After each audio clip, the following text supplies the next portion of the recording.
I felt the vibration. And a half, I didn't have time to roll off the throttle. When my knees smashed together. And the bikes were running good.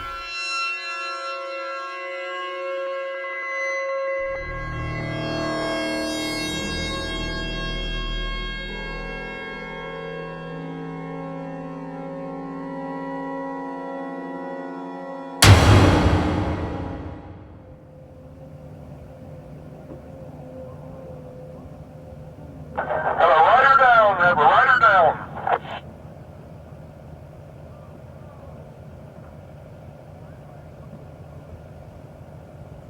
My name's Jason McVicker, and I'm from Vancouver, BC, Canada.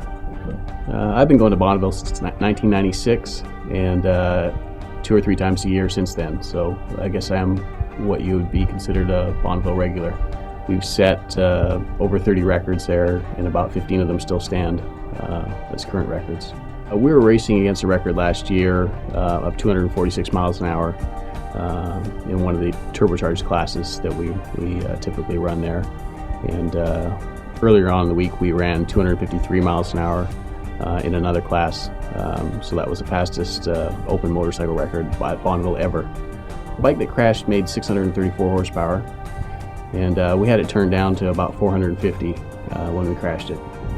The whole trick with Bonneville is getting the horsepower to the ground in the bigger classes. In the smaller classes, it's all about efficiency and making the bike roll. It was a Saturday when we crashed the bike. Earlier on in the morning, we made 2 return runs, and we did the second leg of the 2 records that we set that day. Then we changed classes with the motorcycle, brought it out again.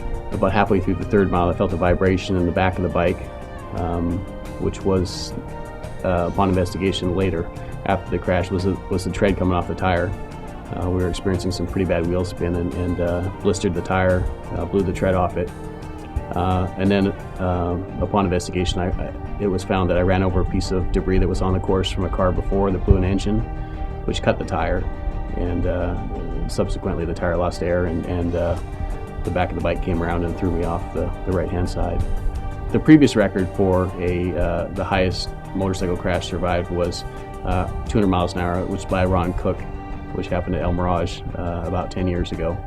And our GPS was 244 at the time that I left the bike, so we haven't beat by 45 miles an hour basically, which is not a record we really were looking to set. Basically, I was wearing a Shoei helmet that we've run for years. Pretty happy, pretty lightweight unit.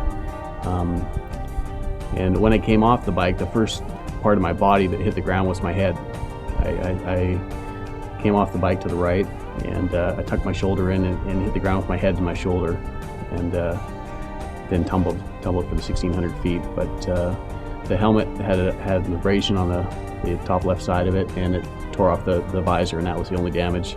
And we had the helmet inspected afterwards by the manufacturer, and it was good to go. It was A-OK. There was no damage to the outer shell or the inner shell other than cosmetic damage.